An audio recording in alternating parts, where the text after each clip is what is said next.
That was his passion, was planning. Can you remember who was speaking at that? No, I can't. The last time I ever took him out in public was to a Lambda Alpha Oh, was it? event where Philip Owen was speaking when he was still mayor. Mm-hmm. And that was the last time No, I I took him don't think to I was at something. that one. I can't even remember who was speaking. I had a feeling it was somebody from UBC, some planning person from UBC was speaking that night that I was there. I used to occasionally go with Hilda to those, not often, but she'd invite me occasionally. The paradox, I think, just making a general statement, is that we expect the best and the brightest to lead us politically. Mm-hmm. And yet we assume when anyone gets involved in politics these days that they're somehow inherently corrupt. Mm-hmm. If they're power mad, or they're going to embezzle money, or there's something wrong. And when I look at Walter, I see someone that, whose motivation was a genuine sense of social responsibility. Right. So as an overall wind-up comment towards people in the future, I look to that as an inspiration. I look to people that are involved in politics, Right. and get involved with that kind of sense of social responsibility and personal commitment. And I think Walter embodied those Mm-hmm. qualities. Can you say Well, something general? well, fortunately, people that went into politics in the 60s, people still did feel that they were the best and the brightest and appreciated everything they did.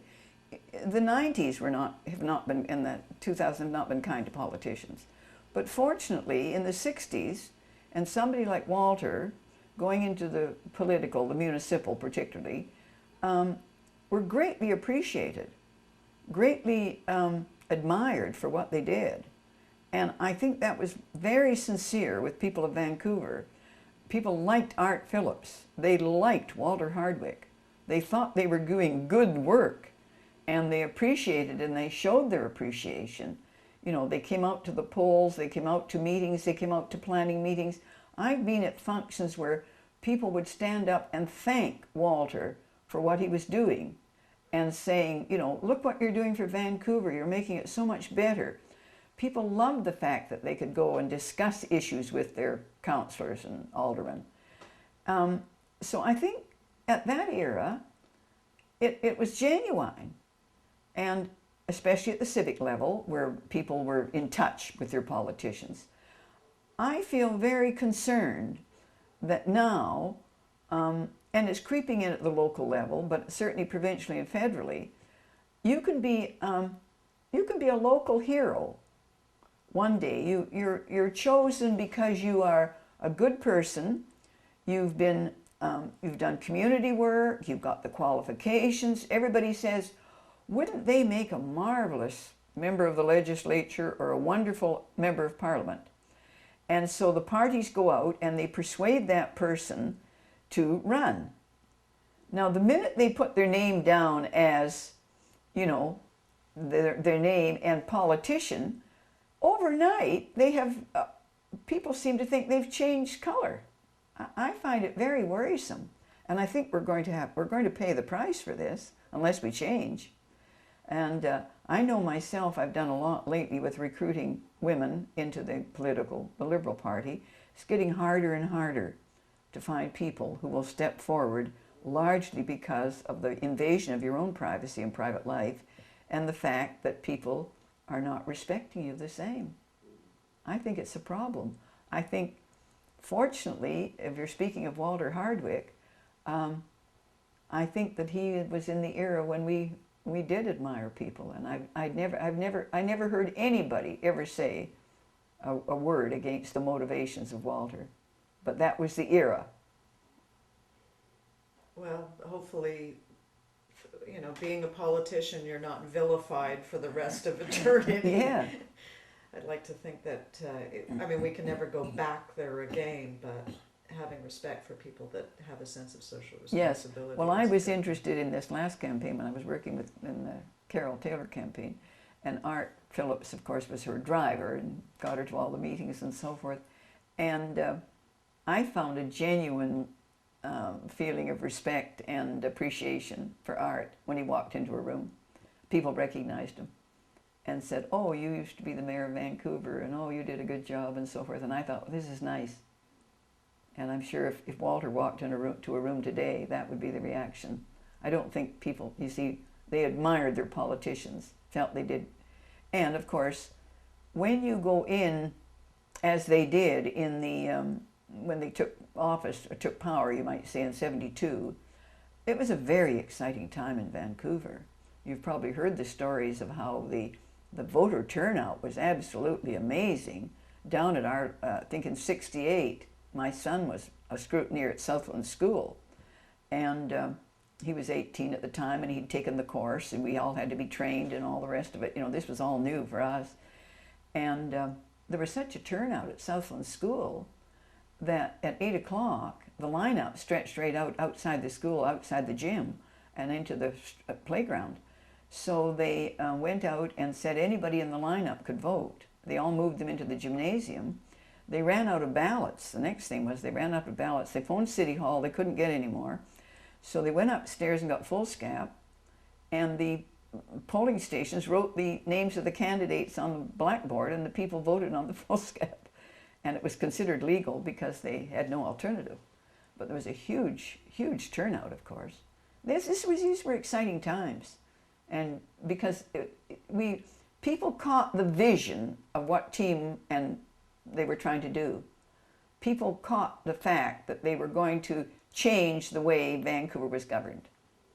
And they were enthusiastic, and they were determined that they were going to win on that election in '72. And it was a great victory for team. And it was a very exciting time. I'm sure that on election night it was very exciting, and I'm sure that would be a memorable day for Walter because he'd worked hard. And for his kids. Yes, yes, the whole family, yes. Yes. Okay, do you have anything else? No, I haven't said much about the family, but I'm banking on you saying that. Yeah. The about family? your family, I mean Oh, Walter's well, family, yeah. Yeah, that'll be a separate Yeah. talk. Yeah. Well, that was great. I know there's some really good stuff in there that Well, will work. I hope it's something worthwhile. Oh, there will be. I tried Made to. me cry. I know it's very tough, isn't it? I was going to go downstairs and get up some old team stuff, and I thought, no, I better not get too nostalgic here. Yeah. All the old pamphlets and things that we used in Well, the I campaign. am. Sing it up. All good. Ready to go? Okay, well, if you would just state by looking in the camera and stating your name. I'm Marguerite Ford. And the way I usually like to start is with the simple question, what's your first memory of Walter Hardwick? I think my first memory of Walter Hardwick was in council chamber talking about what else, False Creek, because False Creek was his baby, really. I'm sorry, if you could talk to Colleen. Yeah, from talk the- just to, talk yeah, to talk to Colleen. me. Don't worry about the camera. Okay. Pretend Quinn's not here. Okay, okay. So it was in city council. How was it that you became involved in civic politics? Well, it was accidental, really. Of course, I've always been interested in politics in general, but my husband got interested in team when Art and Walter first started, and even did a little fundraising for them. And but I was busy raising babies and not particularly interested. But then my husband thought he might want to run for park board, so at that point I joined team and started going to meetings and started going to committee meetings with my background in various volunteer committees. Committee work was sort of the obvious thing. And so I got to know them all through, we had a lot of policy sessions. Team was a very policy-based organization, which appealed to me. And we worked on policies for False Creek, for access to the waterfront, for housing, and so on. And Walter was very instrumental, particularly in the False Creek plans. In fact, I think False Creek, the regeneration of False Creek was his idea, I believe. Yeah, actually, there's a book on Granville Island that I read recently that Dad had contributed to that said it was in 1958 that he wrote his first paper on the rejuvenation of Granville Island and False Creek. So 10 years later, 1968, when he was finally elected to council, he started to be able to put in motion the events to make those kinds of changes. So was it in after they Dad and Art and Brian had first been elected. They were elected first in '68 and then again in '70. But you ran in '72. What? No, I ran in '74 first. 74. I wasn't part of the initial organization of Team, and I wasn't part of the original ideas that Team were promulgating. There were a lot of things I supported, but I didn't contribute at the beginning. The idea of much more public participation, because that was a new idea, believe it or not, in those days. And access to the waterfront. There was almost no access to the waterfront except the occasional public beach before Walter and Art got involved, and much more green space and so on. All the things we now take for granted in Vancouver were new ideas, but I can't claim to be part of the initiation. It was Walter and Art and people like Peter Oberlander and Hilda Simons and Jeff Massey, who did some of the original thinking. And there were many other people involved too, but I think without Art and Walter, we wouldn't have the city we've got now. We really owe them a lot. Mr. Phillips is coming at 3:30 this afternoon. Oh, to that's talk, great. So I did manage to get a hold of him, Oh, which is good. great. Yeah. Can you think of any particular anecdotes or experiences that, in your opinion, illustrated Walter's character as a person? One thing I do remember is I was president of Team at one point, and I badly wanted Walter to run for mayor, but he felt that he really couldn't give any more time from his professional career. I mean, he wasn't a professional politician. He was an academic, really. And so we didn't persuade him, but that's one of the things I remember, that Walter sitting in my living room discussing whether or not he'd run for mayor, and if not he, then who. So, and that, but I think that was characteristic because he was very practical, I think you might say. I mean, he had wonderful ideas, but he was good at putting things into practice. So I think that was the one memory I have of him, because I'm sure it was a temptation, because he could easily have been elected mayor, but he elected not to do so. I remember that very clearly. In fact, I just mentioned it to Quinn, I think, yesterday, because we had to sit down around the kitchen table for dinner that night, and over multiple dinners, I think, and discussed it. But he didn't like the limelight. I think that was another part of his personality, is he liked to be the power behind the throne rather than attracting the attention to him personally. I think that would have been part of it, obviously. Yeah. What would, in your own words, what would you say his largest contribution has been to the city and to the province? I think his most important contribution was changing the way people looked at the city. And because we were going the way of the American cities, and fortunately we were slow enough that we could see, or people like Walter could see, that this was not the way to go. The freeway along the waterfront, which was planned. Incidentally, I've just got back from Boston, where they've spent billions of dollars to take the freeway out that they built during that era. and we didn't make that mistake, and we were a bit slow to get those plans underway. And people like Walter, and particularly Walter, knew that was a mistake by looking at other cities. They knew that we needed to keep the downtown lively, keep people downtown, keep people living within walking distance of the downtown. And the whole concept of how cities should be was new in those days, at least different from the average American city. I think European cities didn't go that way, but Walter knew enough about how cities worked. And I think one of the things that he did, that he contributed, is he brought in a planner like Spaxman, Ray Spaxman, who to carry out some of these ideas, like local area planning and public participation and public access. And I think that was Walter's significant contribution. They actually changed the direction of the city at that time. We wouldn't have the city we have now without him. I don't know if you had anything to do with him in his subsequent incarnations with the Provincial Education Ministry and the Knowledge Network, or any of those times. Did you, after City Hall, run into him at all? Not very much. I did belong to a land economics, an honorary land economics society called Lambda Alpha International, and I used to see him there, and he was chairman, I think, of the education committee there. But I didn't have any particular dealings with the Knowledge Network or the Ministry of Education while he was involved. I mean, it was sort of out of my field, and I didn't really, I mean, I ran into him, but I didn't actually do any dealings with him. Do you remember the last time you saw him? The last time I saw him was at Lambda Alpha International when they gave him some recognition for his contribution. I think you were there. I was there. Philip Owen was there that Yeah. day as well. Yeah.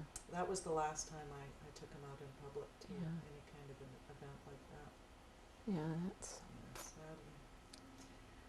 In terms of the future, of it, having recounted his legacy on the city, is there a germ of a message that towards the future that, or inspiration that you could find as a message to the next generation of civic leaders? Well, one of the important things I think that civic leaders need to understand is that the city isn't an accident. It took a lot of thought and a lot of planning and a lot of people knowing what they were doing and what the effects of their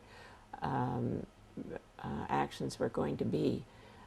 Many people I run into now, and in fact, people who should know better, think the city just got this way by accident. And we need to remember that it took people like Walter and people with ideas and with enough gumption to get on and do it to produce the city we've got.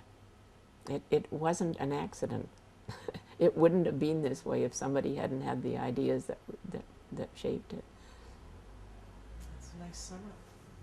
Anything else you'd like to add? No, I just think I would like to see Walter get some recognition for the contribution he's made. Well, thank you very much. If there's anything I can do, I know you were speaking to the current mayor. Yeah. Hopefully there's something that can come out of it. Well, he was very positive, and he said there was one council member that we'd never get it passed because he doesn't approve of this kind of stuff. Like this kind of, he always votes against everybody getting honors. But I happen to be somebody I have an old background with, so I phoned him up and said, how about it? And he said, I'll do whatever I can to help.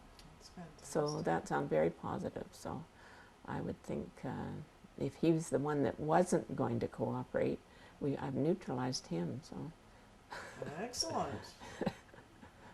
don't record that. Okay. That's okay. Neutralize. You have to know one of my favorite stories are that way. You knew Walter Warren Kennedy quite well, I Sure. imagine. Well, called him I used Warnock to say you couldn't tell how Warnock was going to vote unless you knew who he had lunch with, and I wanted Mary Pack, the founder of the Arthritis Society, to get the freedom of the city. So I nominated her and got all the stuff. And it has to be unanimous, and it's a ballot, a secret ballot, and it didn't pass.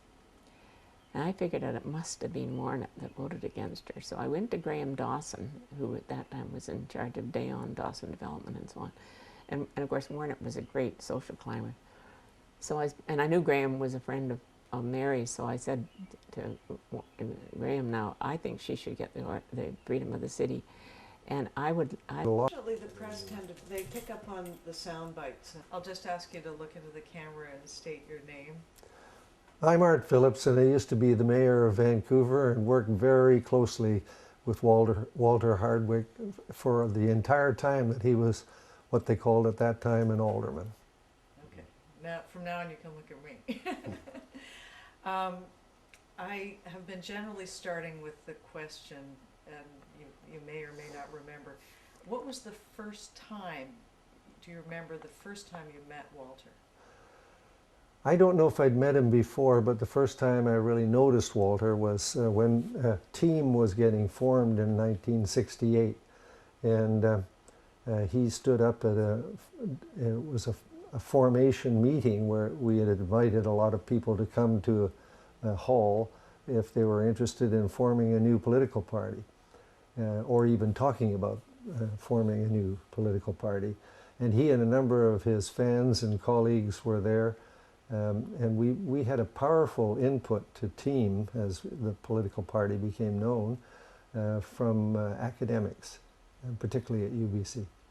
And Walter was really the leader of all that. Do you remember where that was? No, sorry. I think sometimes about the great freeway debate as it became to be known down at City Hall, and Yes. that I think was the first time that he became known in the public fray, as it were. Yes. I don't know if that was before that particular meeting or not. I was not wildly active in the initial stages of the freeway debate. I agreed with them, but I wasn't, I've never been a sort of demonstrator person. What drew you into team and that whole involvement in the first place? Well, the freeway was certainly part of it. The freeway was just being tacitly approved by a very weak council. We had a very weak council at that time. And generally the people that were running the city were the civil servants, particularly Gerald Sutton Brown, who was a very powerful civil servant. He was one of supposedly two equals called the Board of Administration, but he was more equal than the other equal, Lorne Ryan, who was a very nice person. Gerald Sutton Brown was a very competent person, and no question about competent and very honest person, but his views were very different from my views and Walter's views and the views of a whole lot of people about the direction of the city. And that's why actually, well, I'm jumping ahead now, but that's why when I got elected mayor and Walter an alderman for the third time, and we had 8 out of 10 aldermen on the council, and therefore we were in a position to carry out the things we'd campaigned on. The first thing I did before we actually took office officially was ask for his resignation, because and he was quite hurt by that, because he is a traditional British public servant, and rightly he felt that he could serve any points of view. But the trouble was that we didn't think he really could, you know, because his heart wouldn't be in it. And he'd be trying to bend it back to the way he wanted it. And he was very skilled at doing that. Walter and I worked for 4 years as aldermen, and watched the way a lot of policies were brought into the city incrementally and very intelligently by the Board of Administration and Sutton Brown. And they were usually things like a freeway, the Georgia Viaduct, 2 branches there going across, was built with a freeway in mind. Property was bought for a turnaround at the other end of the 2 streets that go east-west from the viaduct, at Cassiar Street, right through the east end, and property was purchased for a big turnaround there for the freeway, because there was a freeway there on Cassiar Street. And that was the connector, and it was going to come through. But all of the little steps that led up to that property being owned and the viaduct being designed were little incremental things. And Walter and I got quite good at playing detective, and, you know, trying to see where certain steps led. Playing chess, I get a few moves ahead. What is this? What does this really mean? And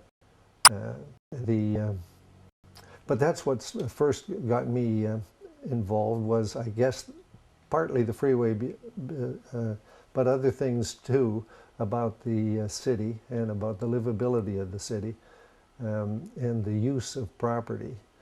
I was very excited about the idea of turning False Creek into residences and schools and parks and things like that. We were initially talking at that time about the south side of False Creek, but the exactly same things apply to the north side.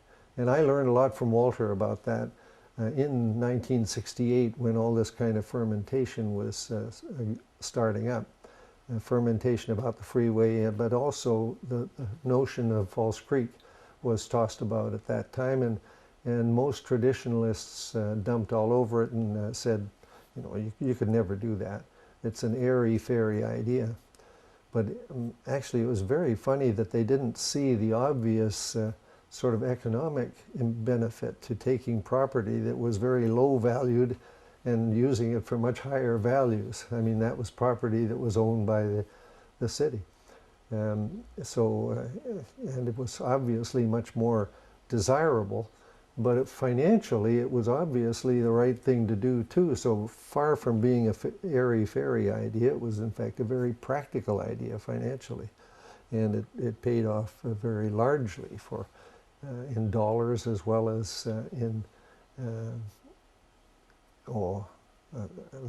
reinforcing the idea of making a city livable and a place that you want to live in, not get out of.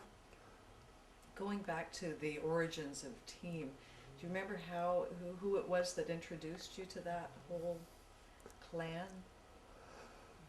Well, it was sort of an informal bunch of people started talking about it. The very first meeting that I had with anybody was with Ed Lawson and Gowan Guest and myself. We all just knew each other, and we were reflecting things that in our circles we had heard about.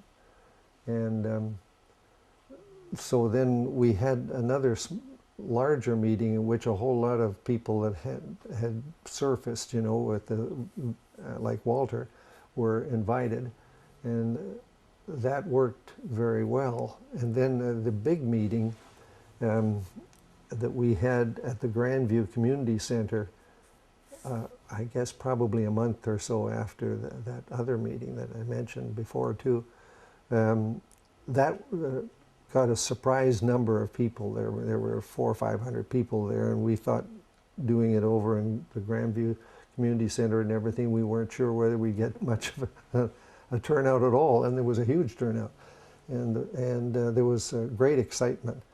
So there were a lot of people that were very interested in doing that, but the reality was the NPA still beat us for 2 elections just sort of out of habit. But at least the ideas started to percolate through. Now, the first election, as I recall, you got in by the skin of your teeth. I was declared not elected on the election night, and they had no mechanism for recounts. Walter did much better than I did. He ran about 5th or 6th in the 10. I'm not sure exactly where he was, and I was 11th out of 10. And as I say, there was no legislation for recounts. So they had a judicial recount that everybody had to sort of make the rules up. And it took about a month and a half, 2 months. In the meantime, it went right over Christmas and into January. And in the meantime, the person that was elected 10th was sworn in as an alderman. And then the recount turned out to show that I was in fact elected. So he had to resign, and then I started later in January. I remember there were some irregularities, shall we say, at the polling stations. Yes, I don't think they were really unethical at all, but I think that a lot of people counting the ballots did not notice that a lot of the NPA ballots voted for 11 people. and so they were spoiled ballots, and that was the difference between me and what was his name now? He was a longtime Parks Commissioner, and I can't think of his name at the moment. But he had a lot of people, a lot of spoiled ballots. So it switched the election when they discovered that. So in the first two terms that you were in as an alderman, there was yourself and Dad and Brian Calder. Yeah, at first there was just Walter and me, and Brian during the first 2 years came to think like us. He was much more flexible than most of the other members of the council, and he began to, well, he was really sold on the kind of ideas that we were putting forward. And I must say, you know, the old council they weren't bad people. They were just people that didn't want to shake up anything. They didn't want to change anything, so they just routinely agreed with Sutton Brown's things, and things went along that way. But Brian Calder was excited by some of the ideas that were being talked about too, and so he switched to us. We didn't offer him any cabinet posts or Senate appointments. He simply switched because he agreed with us and he didn't agree with them. But you know, a city council is nice that way. Tom Campbell was the mayor, and Earl Adams was the financial guy, and they were an okay bunch. And if we had ideas, they would listen to the ideas. They would mostly look to Sutton Brown to see whether he thought they were practical or not, and if he said no, which was what he said to most of them, not all, they would agree with him. And they were a very passive council, actually, but they were